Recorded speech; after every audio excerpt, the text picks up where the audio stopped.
Hello everyone, it's Wednesday the 8th of December. It's now been 5 days since I walked into the uh, COVID positive household. And as I described in the previous video, I wanted to do a bit of a test just to see what will happen. I know where I'm at. I know I haven't been sick in 20 years. As I mentioned in the previous video, I did used to be sick in my younger days from about 16 to about 26. And I described in the previous video how pretty much changed my state of mind about sickness. I'm a believer in psychosomatic illnesses. I'm not a Scientology member, but Scientology go into this a lot, where they talk about incidences you may have as a young kid if you have some type of illness, and then you develop a judgmental reactive pattern at that young age, and this gets stored in our memories, and then it pretty much precedes our whole life from that day onwards, from 7 years onwards. And it keeps you get anniversaries of these incidences usually once a year, pretty much throughout your whole life. And the way to undo it is one way is just to bring mindfulness towards this pattern. And the pattern I'm talking about is an internal pattern. It may be some particular comments, but most of all, it's a facial and an emotional feeling. So I've been doing mindfulness for quite a while, so I'm pretty experienced at addressing these internal dialogues that go on. And but the method of mindfulness, if you bring your attention to this feeling and state which comes about, and then it cultivates the body to create. You might get a slight symptom of something, but the attitude of this mental pattern towards this slight symptom exasperates it and manifests it and cultivates it further. So what could be just a little slight element in the body, immediately if this pattern comes back online and it's frowning towards it, and you're not aware of it and you're identified with this frowner, then all of a sudden the body will just keep doing it more. And but it's not just Scientology, really. Even just in the medical world, psychosomatic illnesses is said to be like 99% of illnesses are psychosomatic. And that's our journey of what we're here on this planet for. We're here to undo, which is what they call ego, which is a bundle of thoughts, a substitute identity built out of a bundle of thoughts that pretty much runs our lives, because we're so identified as being us, and all its cultivations of sickness are part of it. And the way you become aware of it is basically to recognize its patterns, recognize its judgments, recognize its emotions and to particular body elements, recognize its response to particular body elements, recognize its commentary to the body elements that are happening. Become aware of all this and don't identify with it. You are the awareness. You are not that comes and goes, which is these thoughts and emotions. And the more you keep practicing this, becoming the awareness and not what comes and goes, then eventually what comes and goes comes less. The frequency of it appears less, and so too does its cultivations appear less, which is sickness. And I've seen this my whole life as well. I probably saw it even at a young age before I started studying mindfulness. I already had it, and just through, as I explained in the previous videos, just through my own experiences of my own ego that I've become aware of at a young age, even though I didn't even know nothing about mindfulness. And this is something we all go through. Everyone's got an ego. You're pretty much born with it, and they say you even absorb it from in the womb at an energetic level. And then by the time you start learning language, these thoughts through language start making pictures and create a pseudo-identity, which is created out of mental pictures in the mind. And these pictures get updated. And then once our ego has a life of its own, the ego just makes its own pictures of itself, and ultimately all egos are heading towards it's like a sinking ship. If you don't get off your ego, you'll go down with it, because you identify as you being your ego, and you know that's the pattern. The reason why, it's because it's not you. Anything that's not you, it's ultimately you know, you might look at it as just a signal that of its destruction to wake you up. Um, it's sort of, you know, it's almost like a built-in mechanism of its you know, of what it consists of. You know, it has to be negative. It doesn't seem to be any other way. And who we are as awareness is ultimately not necessarily positive. It's just the awareness. It's untouchable. It's effortless. It's perfection. Even Scientology sort of recognizes our innate essence is perfection. I think it's even what's that Steiner school? You know, their philosophy of the Steiner school. It's a pretty expensive school to send your kids to, but they encourage the innate intelligence that's already present within the child. So they don't necessarily teach a child education. They just encourage and inspire and help bring out that intelligence that's already within the child, which is pretty much backwards to the entire education system. So it's a very unique school, the Steiner School. It's been around for several decades. Also, Montessori is similar to that. They're pretty much both similar. But yeah, so the response, yeah, I went into this household. The one of the persons, they had they try to go like this, and I said, don't put your shirt up on me. Breathe, and you can cough on me. You can do whatever you want. Shook their hands, and you know, and I was in the household for a couple of hours. I was on about the third day of symptoms, so-called tested positive of a test that doesn't test for a virus, the PCR test, and the fake test, and yeah, coughing and sneezing, no gloves, no sanitizer, nothing, none of that. But as I described in the other previous video, I've been through a lot of things in my life where I'm able to do this in a somewhat confident manner. Haven't been sick in 20 years. I know the way my body is. I know how my ego operates. I'm very aware of it. I've overcome a lot of its hypochondriacism, its germphobism.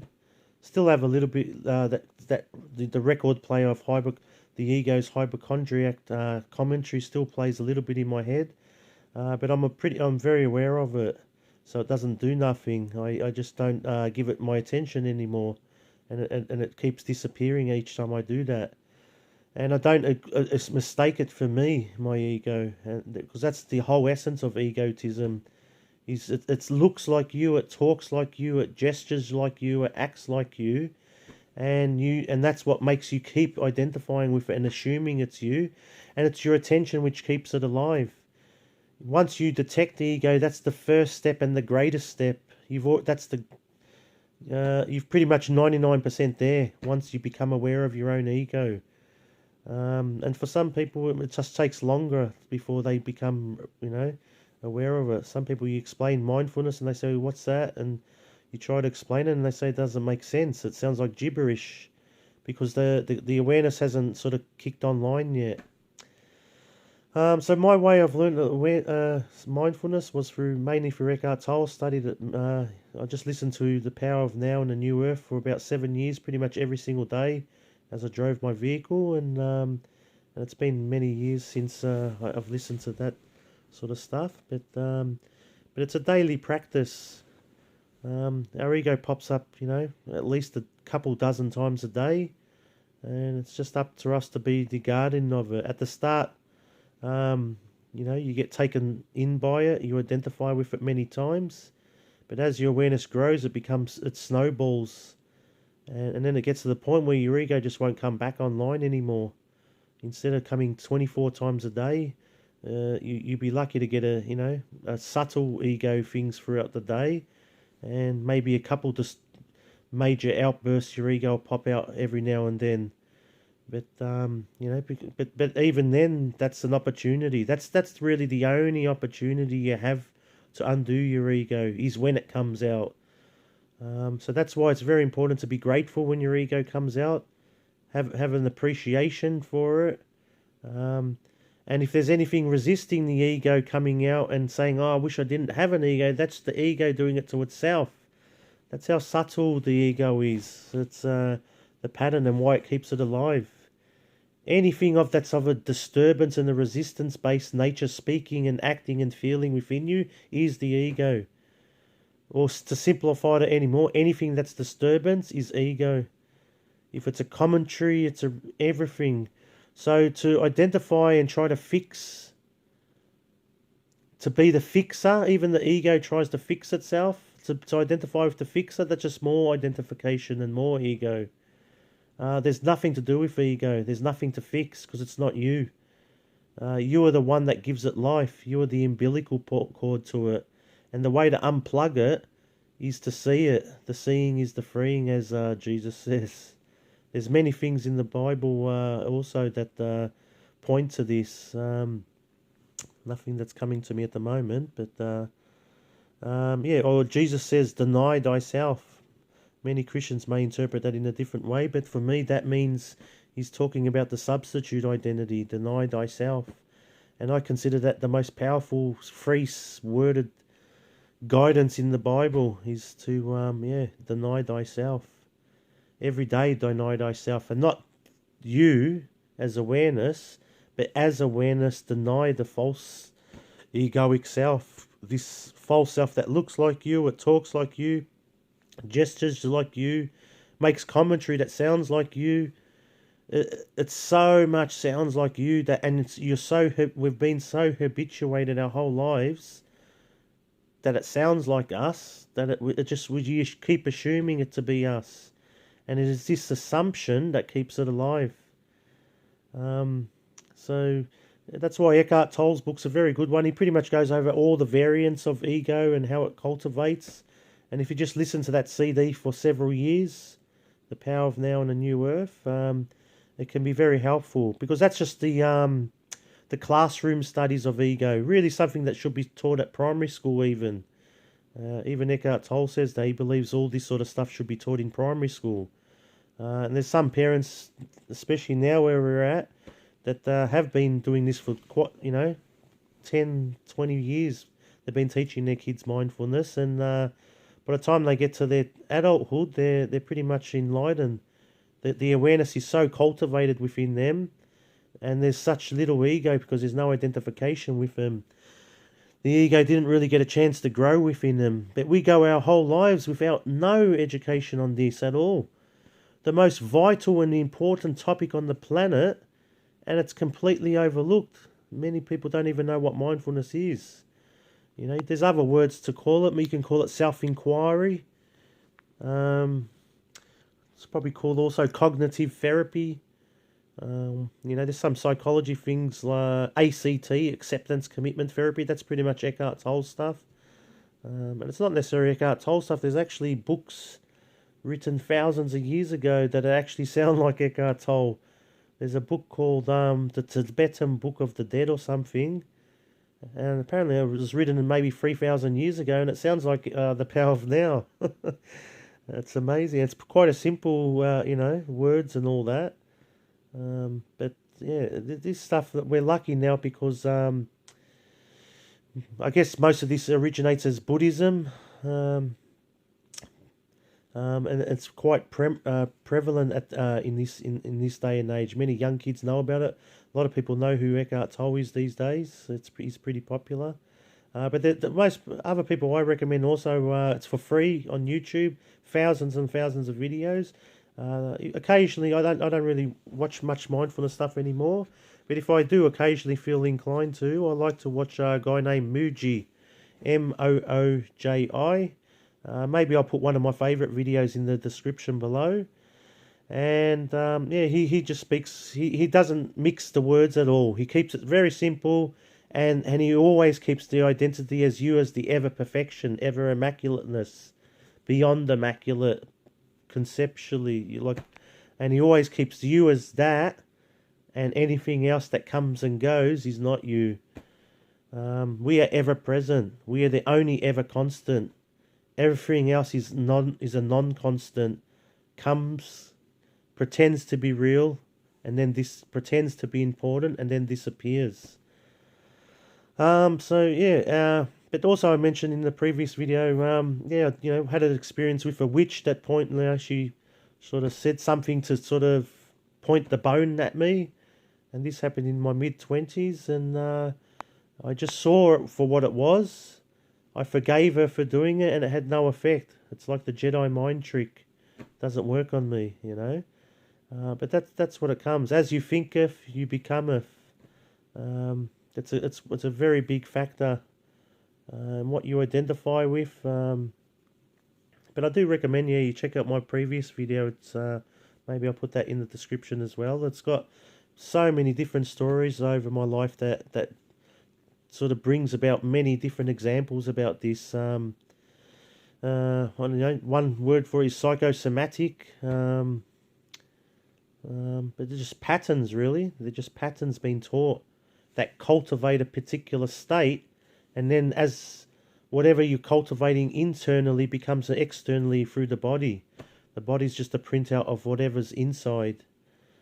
But there's most people really get it. Is just common sense stuff. Usually, by the time you get to 20 years old, 30 years old, or older, more particularly, you just know through going through your life experiences.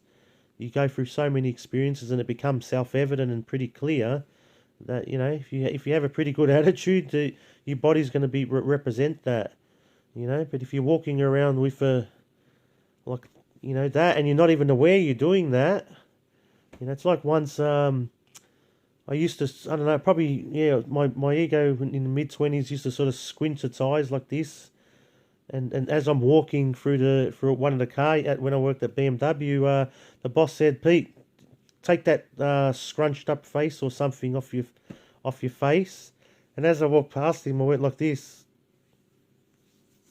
like that, and because I knew sort of what he was talking about. I didn't have to say nothing back, and I recognise it's important, So it's important, as Eckhart Tolle says, to become the ever-alert guardian of what's going on inside of you, and eventually it just becomes a habit and a lifestyle. And you can't live any other way. So I've been doing mindfulness for 15 years now. Had an enlightenment experience a few years ago. I was enlightened for 1.5 days. In the nighttime, the air was illuminating orange. And then the next day, all this heaviness came back, and all the ego and the monkey mind and everything came back. But no symptoms, tested negative. I did a little home COVID test, tested negative, but I just believe either one, if it is meant to be real, it's I've already had it, or number two, it's not real. It's just it's a flu, which I don't get the flu. I don't get no sickness anymore. Haven't been sick in 20 years, but did used to get chronically sick from my teens to to about 26, and that was the last day I ever got sick, when I had a big thing, and I knew inside I was ready to wake up from this pattern, and I stuck through it, and then something in me, my consciousness must have just accepted it and saw the pattern and saw how it kept repeating itself, and then I disidentified with it that day, and it never came back. Haven't been sick since. The most I'll get is a bit of dehydration. I've got to keep my waters up, and I believe in alkaline acid, and keep the waters up, and might wake up in the morning for a bit of sniffle because I'm a bit dehydrated. So, and it might even be from particular foods being a bit acidic, and the most I'll get is a slight sniffle, get the water back up in a few hours, it's back to normal again, and that's it. So, yeah, so that's it. There's no symptoms whatsoever, and these people were pretty sick, but I also know, there's, everyone's in different places, and some people do still cultivate things, and they're not aware of it yet, and I hope to encourage people that there is something you can do about it. If these words sound a little bit true, then yeah, do some research, check out Eckhart Tolle, check out Mooji, just at least check out one of the video that I'll post in the description, see what you reckon, the Mooji video. All right, thanks for that. See you everyone.